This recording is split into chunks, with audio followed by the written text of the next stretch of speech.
Okay, चला तर आज आपण क्लास 7 स्टँडर्ड मधला 14 नंबरचा लेसन बघणार आहे, तो म्हणजे पायथागोरस थेरम। ऑलरेडी आपण याच्यामधला काही भाग बघितलेला आहे, तो म्हणजेच काय की हायपोटेनस स्क्वेअर हा बाकीच्या दोन साइडच्या स्क्वेअरच्या ऍडिशन एवढा असतो। ओके, म्हणजेच एबीसी ट्रायंगल मध्ये जर का आपण बघितलं तर अँगल बी हा राईट अँगल आहे आणि त्याच्या समोरचा काय असतो, हायपोटेनस असतो, आणि हायपोटेनसचा square means AC square is equal to height square means AB square plus base square. Okay, अशा प्रकारे 48 प्रॅक्टिस सेट मध्ये तुम्हाला काही क्वेश्चन्स दिलेले होते। याच फॉर्म्युल्यावर आधारित आपल्याला ट्रायंगलच्या दोन साइड दिलेल्या असताना तिसरी बाजू आपण इझिली फाइंड आउट करत होतो। ओके, तर नेक्स्ट पार्ट म्हणजेच काय 49 प्रॅक्टिस सेट तुम्हाला दिलेले आहे, तर यामध्ये पायथागोरियन ट्रिपलेट आपल्याला बघायचे। ओके, दिसतंय का, व्यवस्थित दिसतंय? पायथागोरियन ट्रिपलेट मीन्स पायथागोरसचं ट्रिपलेट कसं होतं, आता तुम्हाला साइड दिलेल्या आहेत, त्याच्यावरनं आपण पायथागोरसची म्हणजे की ते ट्रिपलेट होतं की नाही, आपण कसं आधी दोन साइड दिलेल्या असताना तिसरी बाजू फाइंड आउट करत होतो। आता आपल्याला तिन्ही साइड दिलेल्या असताना पायथागोरियन ट्रिपलेट आहे की नाही ते फाइंड आउट करायचं आहे। यासाठी तुम्हाला प्रॅक्टिस सेट 49 मध्ये विचारलेला प्रश्न पहिला काय विचारलाय प्रश्न, क्वेश्चन दिलाय तुम्हाला, find the Pythagorean triplet from among the following set of number. तुम्हाला काही संच दिले नंबरचे, संख्येचे, आणि ती पायथागोरियन ट्रिपलेट आहे का हे फाइंड आउट करायचं। ओके, तर काय दिलेले नंबर 3 सेंटीमीटर, आधी 3 सेंटीमीटर दिले, next 4 centimetre and 5 centimetre. How we can find the or identify the triplet of Pythagorean, कशा प्रकारे शोधू शकतो आपण की पायथागोरियनचं ट्रिपलेट इथे लागू पडतं की नाही किंवा आहे की नाही, तर त्याच्यामधली बिगेस्ट जी नंबर आहे ती आधी घ्यायची आणि त्याचा स्क्वेअर बघायचा। त्याचा स्क्वेअर किती होतो 25, त्याचा स्क्वेअर एवढा जर अदर टू साइडच्या स्क्वेअरची सम होत असेल तर ते पायथागोरियन ट्रिपलेट आहे। सो आपण राईट डाउन करू शकतो दिस इज पायथागोरियन ट्रिपलेट, और जर नसेल तर this is not Pythagorean triplet. So बघू आपण राहिलेल्या दोन बाजू, 3 square plus 4 square, so our answer will be 9 plus 16, so we get 25. Same things, same number. दिसतंय का इथपर्यंत हे व्यवस्थितपणे? ओके, इथे सुद्धा दिसतंय का स्वरूप, बघ एकदा इथं। ओके, तर 5 square is equal to 3 square plus 4 square आहे, आणि इक्वली यांची जी व्हॅल्यू आहे ती काय येते, इक्वल येते 25. So 3 centimetre, 4 centimetre and 5 centimetre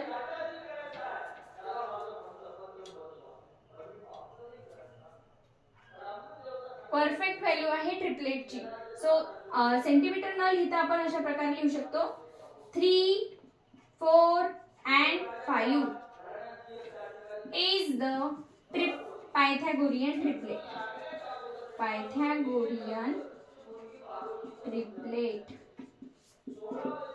greater number जी आहे त्याचा स्क्वेअर हा अदर टू नंबरच्या स्क्वेअरच्या सम एवढा असेल तर ते पायथागोरियन ट्रिपलेट होईल, आणि या एक्झाम्पल मध्ये हे पायथागोरियन ट्रिपलेट आहे। Okay, understand? लिहून घ्यायचे व्यवस्थित।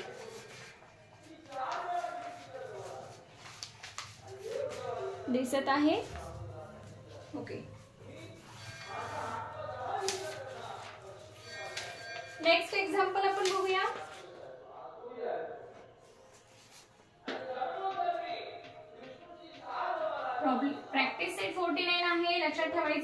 आपण हे प्रॅक्टिस सेट 49 सुद्धा करायचंय तुम्हाला. ज्याप्रमाणे आपण प्रॅक्टिस सेट 48 केला त्याप्रमाणे 49 सुद्धा आपल्याला करायचंय. नेक्स्ट एक्झाम्पल दिलंय बघा. 2, 4, 5. 2 centimetre, 4 centimetre and 5 centimetre. Find out this is Pythagorean triplet or not. Okay, तर आपण कसं शोधायचंय? ग्रेटर नंबर याच्यामध्ये सुद्धा कुठली आहे? 5 आहे. मग आपण 5 चा स्क्वेअर जो आहे तो बघायचा व्यवस्थित रे. 5 चा स्क्वेअर जो आहे तो स्क्वेअर हा या दोघांच्या स्क्वेअरच्या सम एवढा आहे का? ओके, जर असेल तर एक्झॅक्टली आपलं जे दिलेलं आहे 2, 4 and 5 is the Pythagorean triplet. 2 square plus 4 square value बघून घ्यायची. दोघांची सेम येते का? 5 चा स्क्वेअर 25, 2 चा स्क्वेअर काय होतो 4. ओके, अँड 4 चा स्क्वेअर 16. Very good. नेक्स्ट याचा आन्सर काय होईल? Sorry, 16 plus 4 20, but this is 25, so is not equal to. So 2, 4 and 5 is not Pythagorean triplet. अशा प्रकारे नेक्स्ट एक्झाम्पल आहे. सेकंड एक्झाम्पल 49 मध्ये नॉट इक्वल टू दाखवायचं. Not equal to, this is आपल्याला 25 is not equal to 20, so this is not Pythagorean triplet.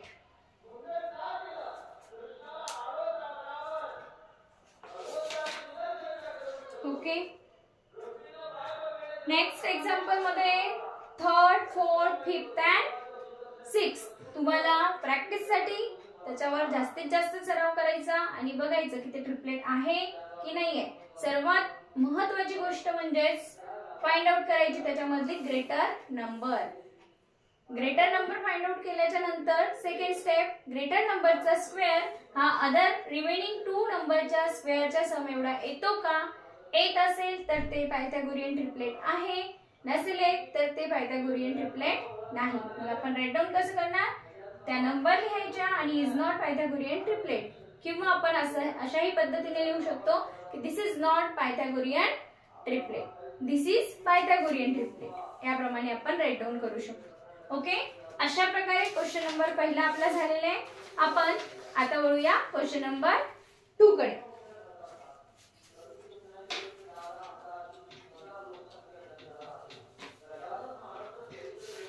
Question number 2 दिलाय, the length of the sides of the some triangles are given below, find out which one are right angle triangle. Question number 2 कशामधला? Practice set 49 मधला question number 2. सांगतोय की तुम्हाला sides दिलेले आहेत 8, 15 and 17. जर आता या ठिकाणी काय दिले की राइट अँगल ट्रायंगल आहे का हे फाइंड आउट करायचे. ट्रिपलेट लागू जर पडत असेल तर राइट अँगल ट्रायंगल आहे. सेम थिंग्स, म्हणजे पहिला क्वेश्चन जो दिला त्याच्याच आधारावर हा क्वेश्चन विचारलेला आहे. जर आपल्याला ट्रिपलेट लागू पडत असेल, याच्यामध्ये सुद्धा ग्रेटर नंबर फाइंड आउट करायची. काय आहे ग्रेटर नंबर? 17. अदर 2 नंबर काय आहेत remaining? 8 square plus 15 square. Addition बघायची. 8 चा square 64. Okay, and the square of 15 is 225, and we know the square of 17 is 289. आणि यांची सम सुद्धा किती होईल? 4 and 5 9, 2 and 6 8 and 2 as it is. So 289 is the square of 17 and sum of the square of 8 and 15. So this is the right angle. We can say this is the right angle. किंवा it is right angle आपण म्हणणार. It is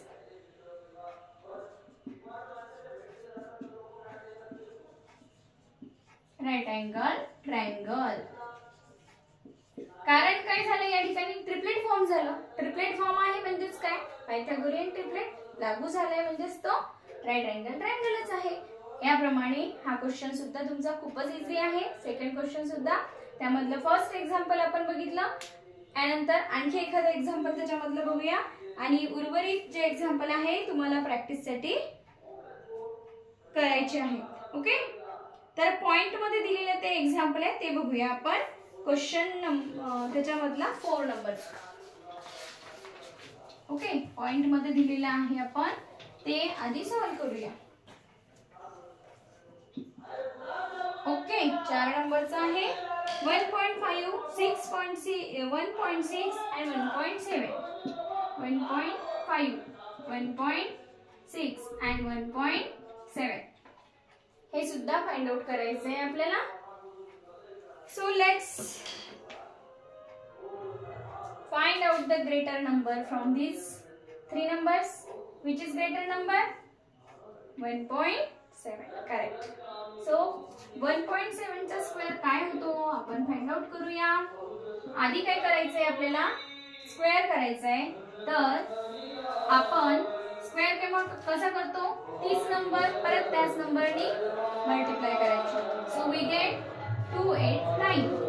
but इथं point आणि इथं पण point, so आपला square काय येणार आहे 2.89. करेक्ट. देन या दोघांचे स्क्वेअर आपल्याला करायचे 1.5 स्क्वेअर प्लस 1.6 स्क्वेअर. त्याचप्रमाणे आन्सर त्याचं येईल. ओके, याचा 2 to 5 होतो. तर 2 डिजिट सोडून आपण पॉइंट देणार because here is point, decimal point. So now square of 1.6, we know the square of 16, 256. So 2.56. Then addition of this 6 plus 5 11. Then carry 1, 5 plus 1 6 and 2 8. Yes, and 2 plus 2 4. So 481. But